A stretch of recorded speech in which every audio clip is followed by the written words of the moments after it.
Hey, what's up, guys? Today we're going to be taking a look at Transformers Armada Blur, and I gotta say, this is nothing like the original character, His character in the show, this toy, does not look anything like it.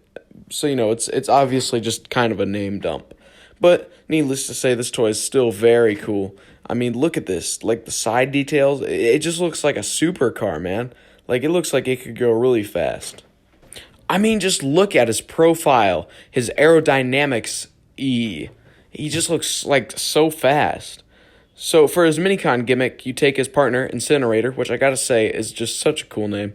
You slide it in the back like a cyber planet key, and it unlocks his wings. Now I guess he can fly? I don't know. While I will admit it's like a pretty cool idea, I just don't think it works the greatest. I think the wings needed to be slightly bigger. But here he is with Hotshot, and these definitely aren't in scale. I mean, Hotshot is way too big.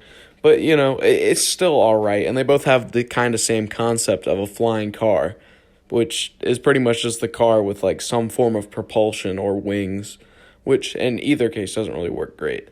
Now let's get this guy transformed into his robot mode. Now let me tell you something, these guys are pretty much perfect Armada toy examples, because they look cool, but they don't really move, and in Incinerator's case, he looks okay, except for the giant piece of kibble sticking off of his arm. It's actually really funny just how much of the car is sticking off of his arm. It's seriously like the entire first half. Blur himself does fare a little bit better, though, with these shoulder pads just looking so cool, and his character just looking dynamic somehow, but his backpack is whack, and it really just makes him unsteady. But he does still look really cool, especially with the colors they chose. The blues, the yellows, and that red really just pops. It looks really good. As you can see, he looks really good while holding his guns, and they kind of counteract the backpack being too heavy, because they're long and, just a little bit heavy. Here he is with Hotshot, and Hotshot's doing a squat, so they scale a little bit better, but they don't really scale great, and I honestly think that with the new Legacy Hotshot coming out, he might actually scale better with this Blur, because this Blur is very typical deluxe size, which is not a problem, and in fact, I think it'll be cool to see him and the new Legacy Hotshot next to each other.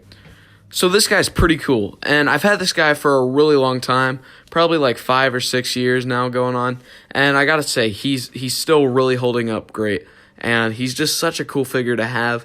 And I would definitely recommend him if you can find him for under, like, $25. Because while he is cool, I don't think he's worth more than, like, $25. So, thank you for watching. I'll see you next time.